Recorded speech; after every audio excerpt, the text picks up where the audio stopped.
Chapter 289. She opened the Pandora's box, Section 7. While Christina was struggling with her divorce issue, she received a letter from the court informing her about the scheduled date of her hearing concerning her dispute with her stepfather. The court proceedings were to take place after 7 days from the time she learned that her divorce process might take 2 years in court and would never happen through the church. She had almost lost hope of getting her marriage annulled and marrying her American lover. Michael, true to form, kept on encouraging her through prayers and counseling. He spent hours and hours sitting with her in the living room and praying and singing hymns with her. He never tried to touch her or approach her in any way that might tempt them to commit adultery. Meanwhile, her husband kept sending his friends and some women from the church to convince her to leave the white man and return to him. He promised to accept her back and forgive her no matter what she had done with that white guy. His wife stood firm on her decision and frustrated all his efforts to get her back. In the midst of that marital turmoil, Christina attended the hearing of her dispute with her stepfather. She had not seen her Muslim mother for many years, but that day she managed at last to see her. Her mother was dressed up in black burqa and covered her entire body except her face.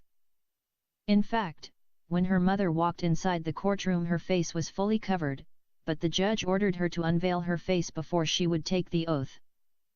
Christina's tears ran down her cheeks when she saw her mom after so long. She could see dark clouds of sadness filling her mother's face. She wasn't anymore the young woman she saw many years ago in Saudi Arabia. Behind her gloomy face and black clothes one could read millions of sad stories. Despite the age, she still retained her beauty and graceful look. She looked like a woman who was forced by a selfish and wicked husband to bend to his whims against her wish. Her mother avoided looking at her. Christina was astonished and disappointed when her mother avoided eye contact with her. Christina also saw the devil incarnate, her stepfather, was sitting beside her mother. His face was very somber and mad. He looked like a ferocious beast that's sitting near his killed prey after he devoured half of its flesh. Besides him, were seated 2 of his bodyguards who were also his devotees. Those 2 terrorists were armed, but their weapons were carefully concealed inside their Islamic pajamas. Then, the third wife of the Mullah Sheikh al-Din Khan placed her right hand on the Quran and took an oath in Urdu. She promised the court that she would speak the truth, the whole truth, and nothing but the truth. That day, Christina nursed a desperate hope of being reunited with her mother after destiny had separated them for so long.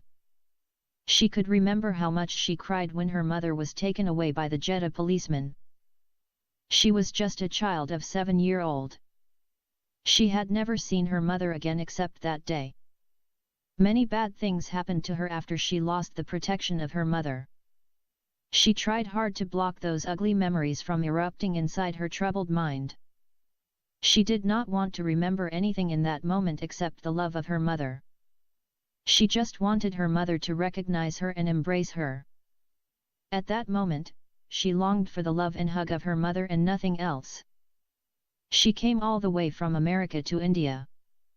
For 1 year she searched in every nook and corner for her mother until finally she found her. She knew, the time of reaping the fruits of her efforts had come. She waited eagerly, with heart full of great expectations. After taking the oath her mother stood in the witnessing box. She had her eyes facing the floor. It seemed like her mother did not want to look at anyone.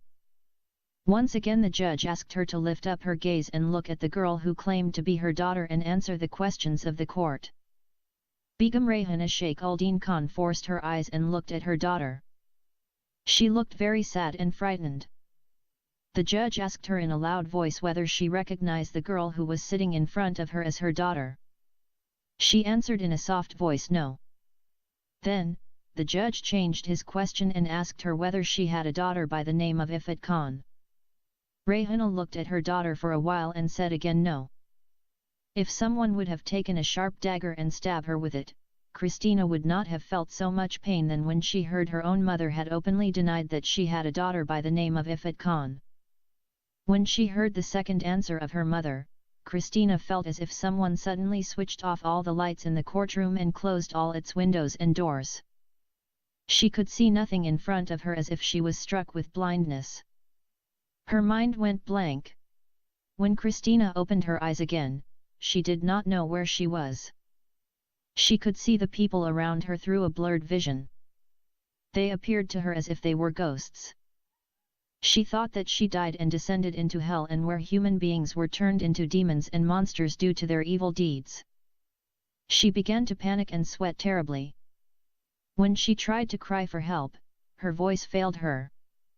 She thought the scary creatures might attack and turn her into a ghost like them. She closed her eyes and opened them many times, and every time she saw those scary creatures surrounding her. When they spoke to her, she heard them speaking like zombies. She could not understand a word from what they were saying to her. After much struggling, she managed to open her mouth and shout. She started to shout and call for help. She tried to get up and run for her life. She couldn't able to move a hand or leg. She felt those scary creatures were restraining her. She strove to free her legs and jump off the bed and run away from them. She discovered that those scary creatures had fastened her legs with chains. Christina did not know that she had lost her mind and gone temporarily insane.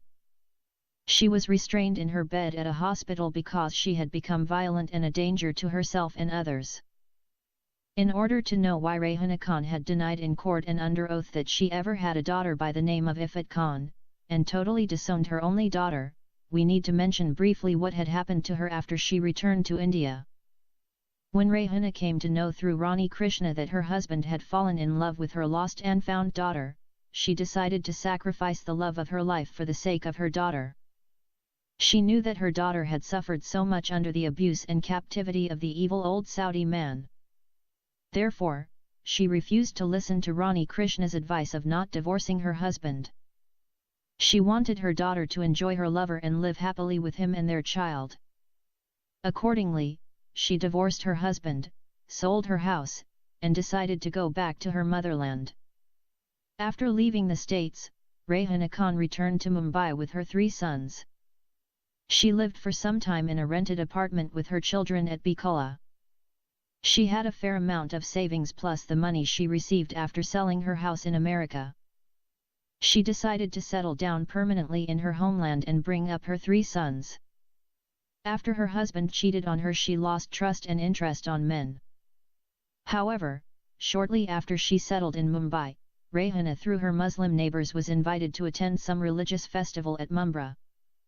While she was attending that festival, she was spotted by a big mullah who was the imam of the largest and most prestigious mosque at that Muslim town. The mullah was struck by the beauty of the woman and somehow came to know where she was staying and sent some of his female relatives to propose her for him. Although, at that time Rehana wasn't all that religious, but she was tempted by the exalted position held by the mullah in Mumbai town. Besides, she learned that the mullah had royal blood running in his veins and he was from the Ashraf's caste, or nobles, while Rehana was from the Arzal caste, Muslim untouchables. Accordingly, the temptation was beyond her ability to resist it. In addition, Rehana needed a man to protect her and satisfy her sexual needs. Wherefore, she accepted the proposal and shortly afterwards, they were married. After staying with him for 1 year, she was completely changed and became very religious woman. She prayed regularly 5 times every day, fasted during Ramadan month, and attended mosque with other women. She was treated by her neighbors as a royal woman and mixed only with noble women. Her name was changed from Rehana to Rehanji, i.e. Rehana the Great. No one was allowed to call her name without adding the royal title Begum. Traditionally it was conferred upon Muslim women of royal or aristocratic rank, and was often used in the same ways as the title, Queen. Begum Rehanji Sheikh Uldeen Khan was taught to recite the Holy Quran by heart. Her sons were turned into very religious and pious boys. Begum Rehanji never told her 3rd husband that she had a daughter from her first Muslim husband. She did not even mention to him that she had married 2 men before she met him. She confessed that she married a Muslim man when she was in Mumbai and emigrated to America with him. Then, she told him that her husband cheated on her and fell in love with a young Hindu girl as old as his daughter. She left him and divorced him because he totally forsook her and began to live with his young mistress. He even fathered a child with his Hindu girlfriend.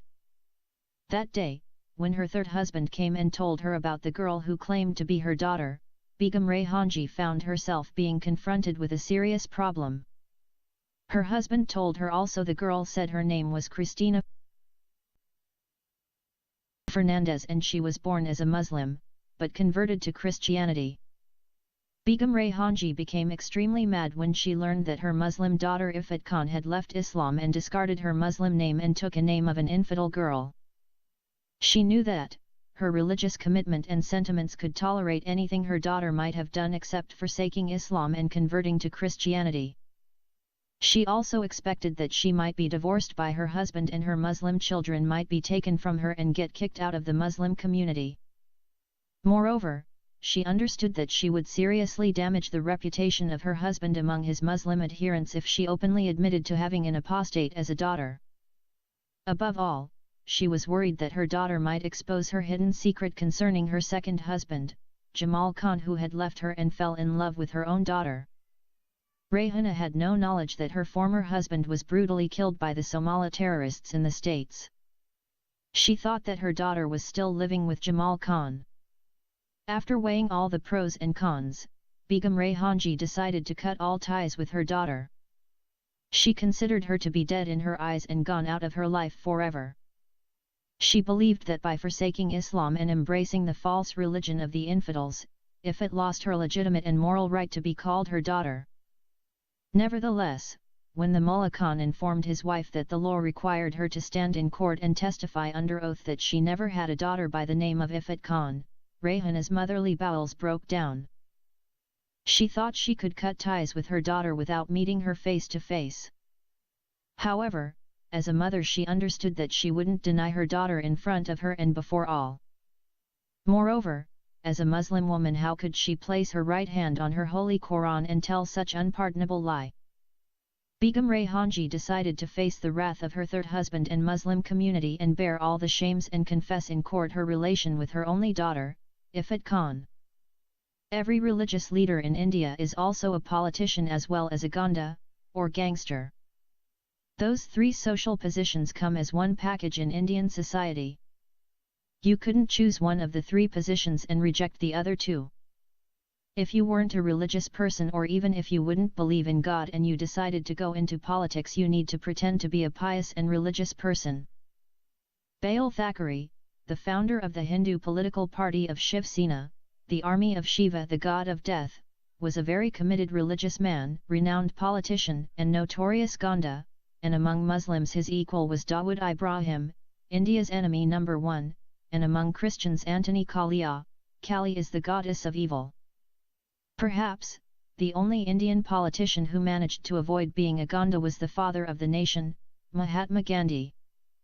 Gandhiji was a great Indian politician and through his religious theory of ahimsa, non-violence, he compelled the British Empire to grant independence to India without shedding one drop of blood. The Mahatma, the great soul, paid dearly for granting a separate country to the Muslims of the Pakistan state.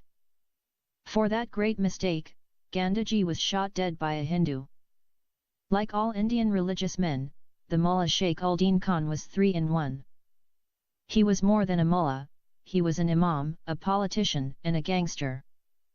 He was like the evil trinity, a false prophet, a devil, and an antichrist. He hated with passion Indian Christians. If he could, he would have killed all Christians of the world with his own hands. He also hated Hindus with passion. He was behind many of the bomb blasts that claimed the lives of many innocent people in Mumbai and other parts of India. When the feet of the so-called filthy infidel Christian whore came to the threshold of his holy abode, his heart was boiled with uncountable anger. The mullah could not believe his eyes when he saw a practically half-naked young woman standing in front of his door. He also could not believe his ears when he heard a Christian girl claim to be the daughter of his third wife, Begum Raihanji. Worse than all, that little female creature shamefully boasted of being born as a Muslim and converted to the false religion of the infidels. If it wasn't for the Muslim crowd that gathered around her, and his reputation among his Muslim community, he would have strangled her to death and pour kerosene on her dead body and set it ablaze. The Mullah Sheikh ul-Din Khan, like a police dog, could sniff a lie when he hears it. When he informed his third wife about the decision of the court, he read the truth through her reaction.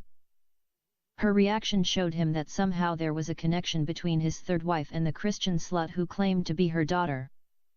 Before he would force his wife to reveal the truth, he decided to find out by himself. Being a 3-in-1, he knew that wouldn't be a difficult task to perform in a few days. He sent 3 of his religious terrorists to some of his top police buddies, who were also Muslim terrorists like him, and working in the Mumbai CID department, and demanded a full report on the life of his third wife, Rehana Khan. After 3 days, he received in his hands a 100 pages report on the life of Rehana Khan. The report detailed her life story from the day she was born in a small village near the suburbs of the city of Aurangabad to the day she was married to His Excellency. Many small details in her life were mentioned in that report even Rehana herself won't be aware of. Anyway, with that huge dossier in hand, one night the mullah woke up his third wife from her sleep and confronted her with her lies. He sat in front of her like the devil, holding one long whip in his right hand and the police report on his left hand. A sharp double-edged sword and an AK-47 were placed on a big table within his hand reach. The mullah was not only terrorizing outsiders, but he was ruling with an iron fist all members of his 3 households. He told his third wife that he did not only come to know that she was married a third husband and gave birth to 5 sons with him, but also he fathered her only daughter, Ifat Khan. Rehana responded with tears and pleaded for mercy and forgiveness.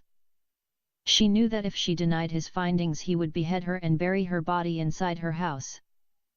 Then, he would fake her funeral and instead of her beheaded body he would bury a few pillows in the Mumbra Islamic Kabaristan graveyards. He could tell his other wives and children that he slain his third wife on honor killing or simply she committed suicide because he caught her on bed with another man.